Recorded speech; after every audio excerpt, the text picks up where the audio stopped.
para hablar sobre temas de actualidad, oportunidades y retos y sobre lo que está por venir para Canarias. Muy buenos días. Muy buenos días y un saludo a todos los telespectadores. ¿Cómo está? Muy bien.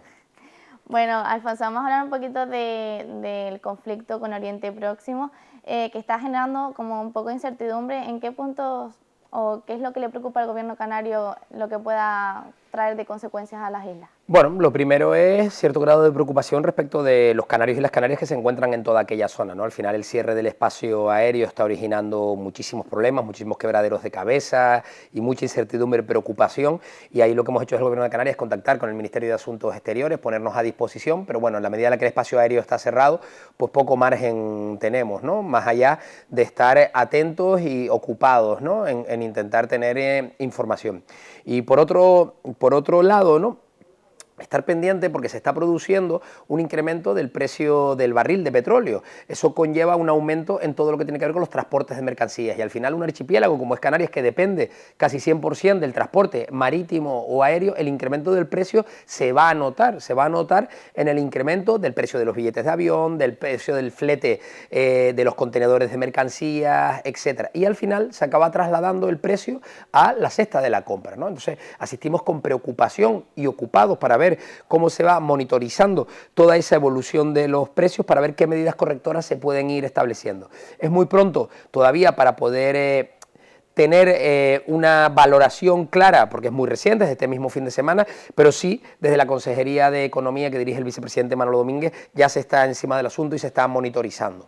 ¿Qué mensaje deja Canarias hacia todos los otros ciudadanos con respecto a este conflicto? Bueno, en principio nosotros siempre defendemos, ¿no?, que los conflictos no son la solución a los problemas, ¿no? Y entendemos que en el entorno de Oriente Próximo y en el caso concreto de Irán parece que habían abierto un diálogo, que se estaba avanzando en esas conversaciones bilaterales, y de repente nos hemos encontrado con este sinsentido, ¿no?, un poco al que nos tiene acostumbrado Donald Trump, que es a esas injerencias a nivel internacional sin un respaldo del derecho internacional, y vulnerando un principio básico, que es que tiene que ser que en el siglo que nos encontramos los conflictos bélicos estén desterrados, ¿no? Asistimos con preocupación y, ya te digo, lamentando estas situaciones y monitorizando en qué medida nos puede afectar, porque poco más podemos jugar desde Canarias, ¿no?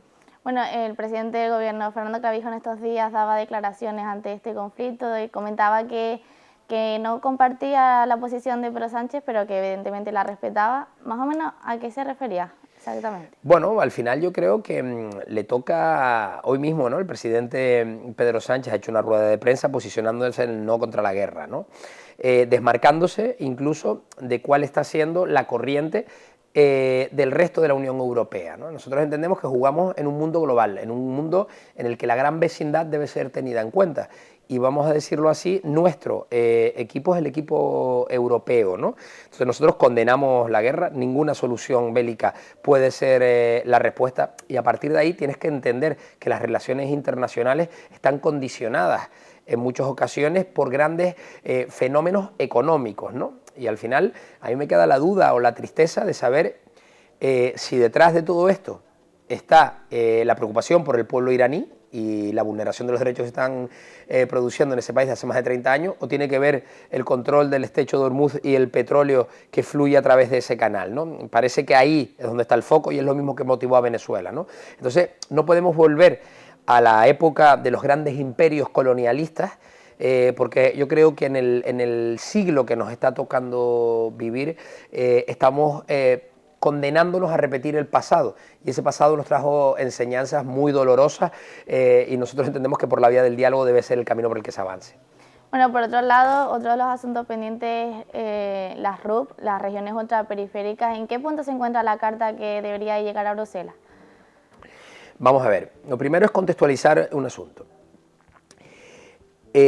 La Unión Europea está tomando una deriva por la confrontación política y la bronca política que hay, que cada vez está centralizando más los fondos y las decisiones. Esa centralización le viene muy mal a las regiones ultraperiféricas, y Canarias es una de esas regiones ultraperiféricas.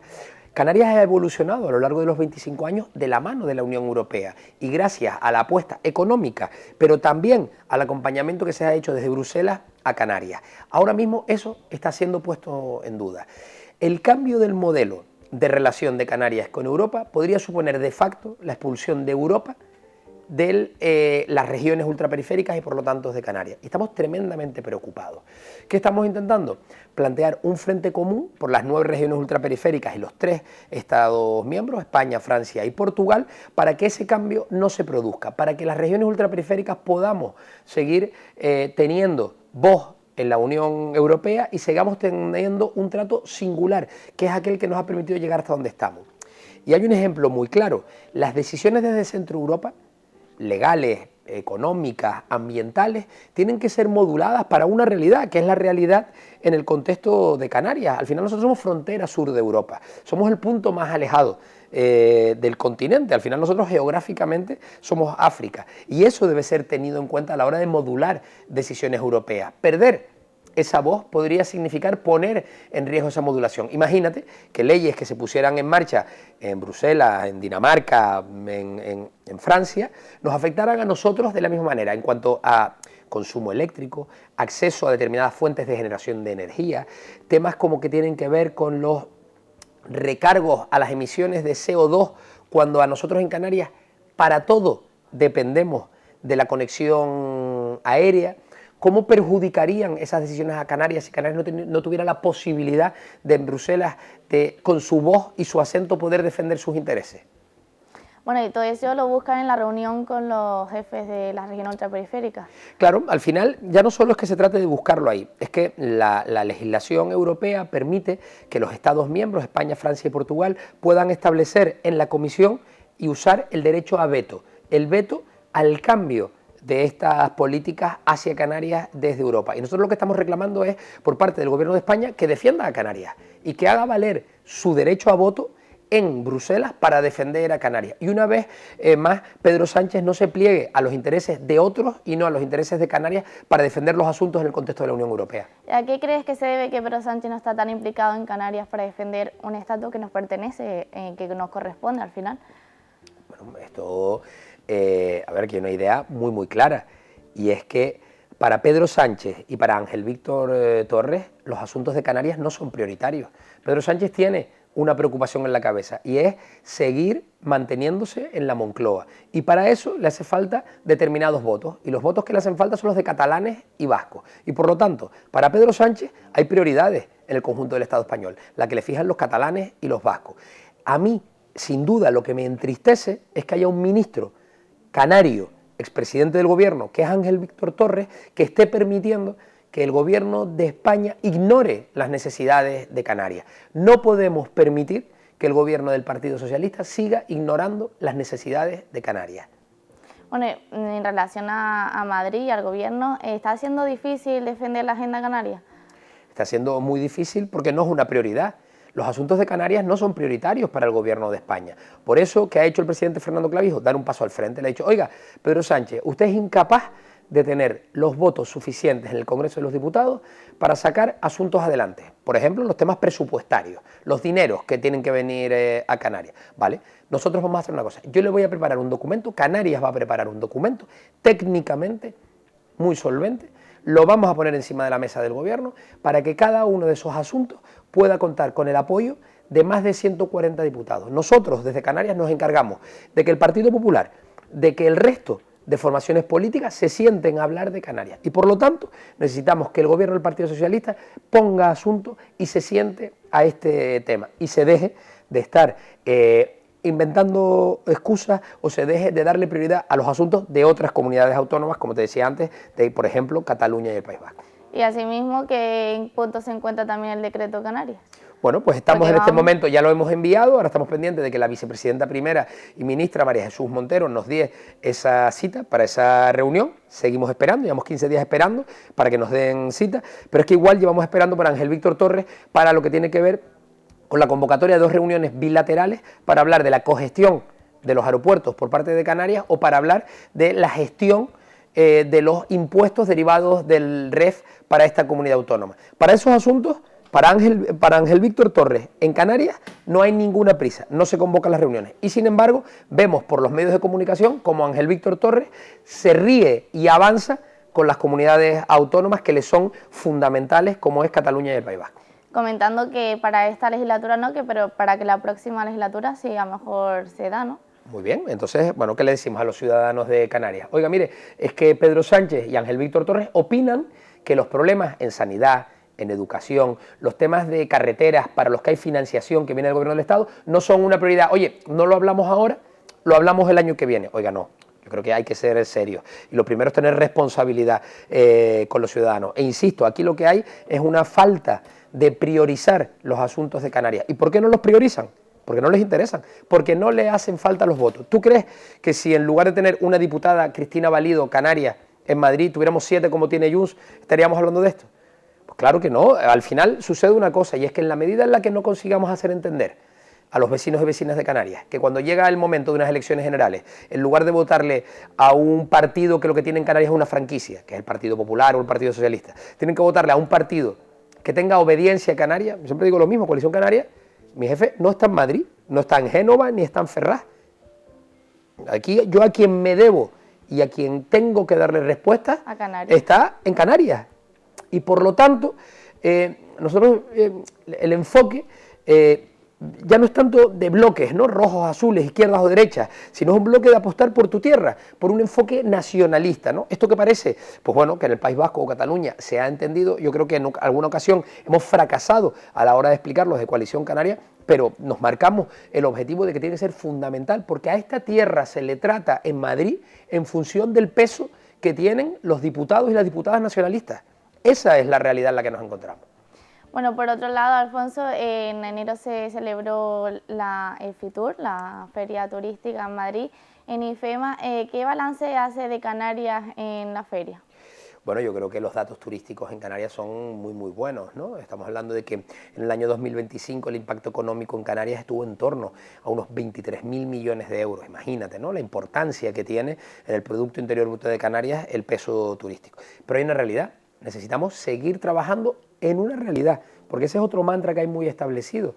Hay una realidad de industrias y de empresas trabajando en Canarias, facturando en Canarias, generando oportunidades en Canarias que no están vinculadas al sector turístico y que siguen creciendo de una manera muy significativa. En el contexto de FITUR lo veíamos porque hay empresas que trabajan en el sector turístico, pero vamos a decirlo así, no son hoteles, sino que son empresas de base tecnológica que están trabajando fuera, son empresas que se dedican a dar servicios profesionales de ingeniería, de diseño, de gestión eficiente de la energía, que están trabajando fuera, y esa es una realidad vinculada al sector turístico, pero que no genera un impacto en la comunidad autónoma canaria más allá del positivo, generando ingresos y empleo. Por lo tanto, los indicadores son muy positivos y tenemos que seguir trabajando.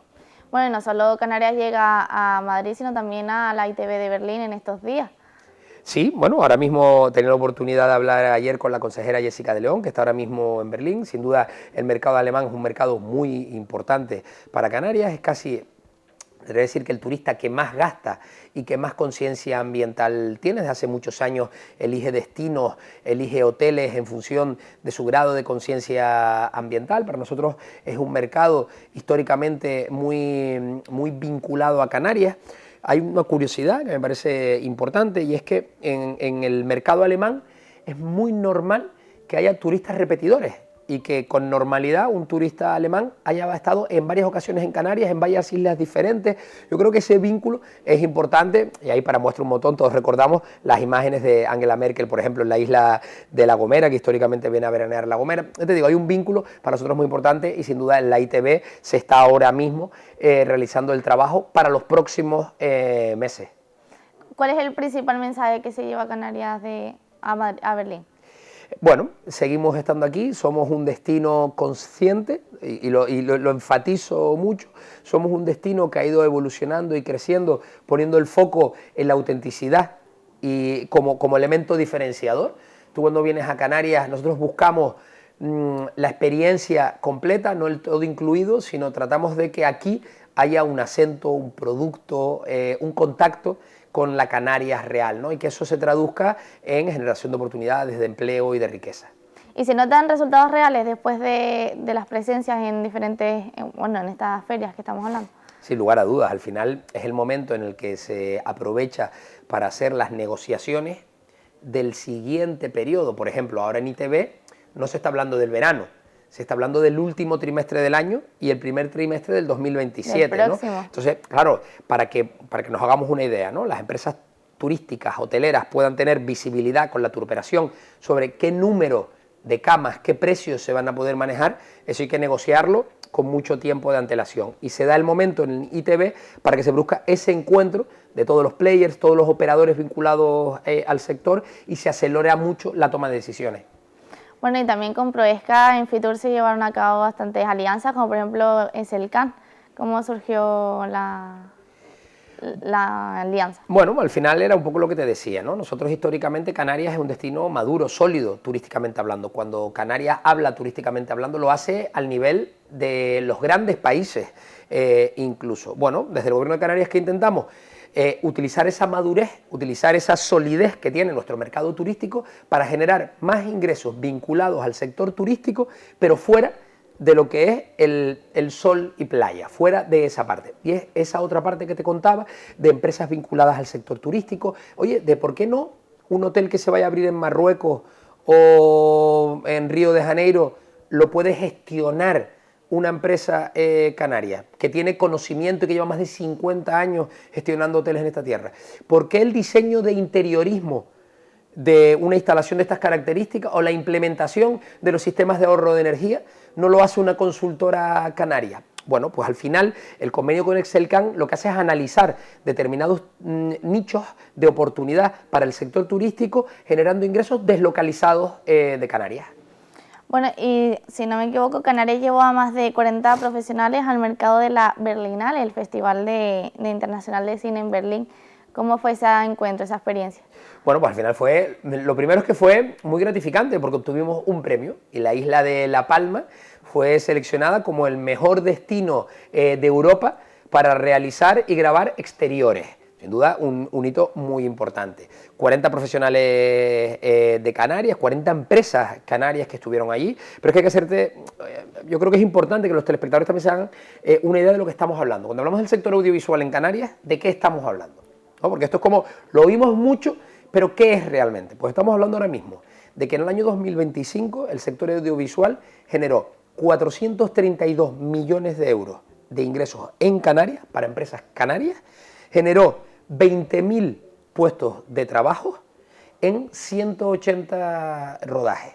Esto, yo creo que tenemos que ser conscientes de la dimensión que tiene el festival. ¿Y esto cómo se consigue? Trabajando, no solo el gobierno. Aquí yo creo que el mérito verdadero es de las empresas privadas que trabajan y construyen estos datos. Pero vamos a Berlín, vamos de manera unida como destino, 40 empresas canarias, de la mano del Gobierno de Canarias en este caso, y allí nos plantamos y generamos un espacio donde hablamos de incentivos fiscales, donde hablamos de ecosistema de empresas, donde hablamos de talento canario, y en esa conversación se generan muchas oportunidades de negocio y después se aterrizan, como te digo, pues bueno, en el año 2025 en esos 432 millones de euros. Bueno, y por tanto, ¿puede el cine convertirse en un motor económico tan importante como el turismo, no? Bueno, al final, tan importante como, yo creo que es algo que tenemos que ponderar. Me explico. Antes yo te decía, oye, el sector turístico ha generado para Canarias en el año 2025 en torno a unos 23.000 millones de euros. Sin embargo, el sector audiovisual ha generado 432. Obviamente, las dimensiones son otras. Sí. ¿Qué pasa? Que en el año 2024 el sector audiovisual generó apenas 200 millones de euros. En un año duplicamos los ingresos vinculados al sector turístico. Por lo tanto, es importante para el mix del Producto Interior Bruto canario que haya diferentes actividades económicas que estén tirando. Por lo tanto, ¿el sector audiovisual puede sustituir al sector turístico? No, nos puede ayudar, nos puede complementar y sobre todo nos ayuda a que la autenticidad y nuestra realidad desde Canarias hacia el mundo tenga más valor también. Bueno, y ahora acabamos de pasar la época de carnavales y el Parlamento está estudiando la declaración de bien de interés cultural, los carnavales de Santa Cruz de Tenerife. ¿Cómo lo valora? Bueno, yo que he tenido la oportunidad de ser concejal de fiestas, sin duda lo valoro positivamente, pero hay que tener en cuenta una realidad. ¿Por qué el carnaval tiene que ser declarado bien de interés cultural? Porque a mí siempre me ha hecho gracia, ya te digo, como concejal de fiestas, ¿no? Cuando te dicen carnaval es aquello de las fiestas, ¿no? Y parece que como que se denota un poco, pero hay una realidad. el mayor movimiento social y cultural que hay en Canarias es el carnaval. Y eso no hay quien lo pueda discutir. Cuando tú vas y ves cómo los grupos del carnaval durante meses y meses están ensayando, como familias completas están ayudando a que esos grupos puedan salir hacia adelante, esos son miles de personas. Solo en el carnaval de Santa Cruz de Tenerife son más de 10.000 personas las que participan directamente. ¿Eso qué quiere decir? Que, por ejemplo, en la ciudad de Santa Cruz, allí donde hay un grupo del carnaval, hay una asociación de vecinos que funciona, hay un grupo folclórico, hay un grupo de padres y madres que está organizando unos partidos de fútbol, que está generando identidad, que está generando cultura, que está generando barrio, porque al final, ¿el carnaval qué es? El carnaval es una expresión popular, esto es una frase que se ha repetido mucho, pero es el reflejo de quiénes somos los canarios o los chicharreros en este caso, ¿no? Entonces, yo lo digo de una manera muy apasionada porque como he tenido oportunidad de verlo, cómo se teje, cómo se construye, Sí, al final... tengo tan claro que es un movimiento cultural e identitario, o sea, el carnaval es identidad de esta tierra, no por mascarita, no por pluma, sino porque esas horas de compartir, de generar piel, de cantar, de aprender percusión, de aprender solfeo, esas horas construyen comunidad, construyen sociedad y construyen identidad. Sí, que al final dinamiza la ciudad y eso es lo Bueno, importante. dinamiza la ciudad, al final, insisto, o sea, las rondallas, o las parrandas en el baile de magos, o en Arafo, cuando vas a Arafo o vas a San Andrés, a la banda de música. Sí, cualquier actuación. En cualquiera, en la banda de música, hay 7, 8, que son de un grupo que tocan la percusión. Esa capilaridad, ese tejer identidad, eso yo creo que es muy importante. Además, lo pongo en valor con un mundo global, en un contexto global, en el que todo el mundo cada vez es más egoísta, nos relacionamos menos, las redes sociales están más presentes, pues bueno, ahí el carnaval tiene unos locales de ensayo, donde durante meses miles de personas van, se ponen cara, piel, comparten fatigas, calenturas, alegrías, etc. Eso tiene que ser considerado bien de interés cultural, protegido y defendido. Bueno, y Alfonso, por otro lado, el martes se va a celebrar el debate de la nacionalidad de Canarias, que nosotros estaremos en directo. ¿Qué nos puedes adelantar? Bueno, el debate del Estado de la Nacionalidad es una oportunidad, siempre me gusta decirlo, al final hacemos un balance, decimos, oye, ¿cómo está Canarias? ¿En qué momento nos encontramos? Tiene muchos retos estructurales por vencer, tiene indicadores jodidos que tienen que ver con pobreza, con exclusión social, tiene muchas preocupaciones y el gobierno aprovecha para poner encima de la mesa qué se está haciendo. Yo siempre digo que al final, ojalá, ¿no?, las soluciones a los problemas complejos fueran más sencillas, pero los problemas complejos tienen soluciones complejas, ¿no? Y una oportunidad como el debate del Estado de la Nacionalidad es presentar y poner encima de la mesa qué se está haciendo, cómo se está haciendo y qué vamos a seguir haciendo a lo largo de los próximos meses. Yo creo que son días muy intensos, son días en los que se aprovecha para poner foco, además, a muchos de esos problemas y analizarlos de una manera pormenorizada y será, bueno, una semana, bueno, intensa la próxima. Bueno, allí nos veremos. Por cierto, antes de terminar, mañana, Alfonso, viene Jonathan Domínguez, viceconsejero de Comunicación del Gobierno de Canarias. ¿Le gustaría dejar alguna pregunta que se le haga a Dailos Cañizares, al No Corras que es peor? Pues bueno, sí, vamos a aprovechar para apretarle un poquito entonces. No, bueno, es broma. Yo creo que es importante desde la perspectiva de la Viceconsejería de Comunicación, que le toca a mi compañero Jonathan, tejer qué es Canarias, ¿no? Al final cuando decimos Canarias es una tierra complicada, es una tierra donde en Fuerteventura y Lanzarote preocupan unas cosas diferentes a las que preocupan en Tenerife y en El Hierro. Y te lo digo, y esto a mí me sorprendía, ¿no? Como inicialmente tú vas a Lanzarote y les preocupa el agua. Oye, que es que las reservas de agua, etcétera. Pues, oye, pues aquí en Tenerife nos preocupa la movilidad. Bueno, pues a Jonathan le toca la responsabilidad de, a través de los medios de comunicación, hacer que se teja esa realidad de una Canarias plural, una Canarias con un sentimiento de islas iguales, ¿no? Entonces yo aprovecharía y la pregunta un poco sería, ahí le diría, oye, Jonathan, eso de islas iguales, ¿de dónde viene y a dónde va? ¿No? Yo creo que ahí se aprovecha y se lo digo a Dailo. Así es, pues Dailo mañana en No Corras que es peor a las 8:30 lo tendrá y le dará la misma pregunta.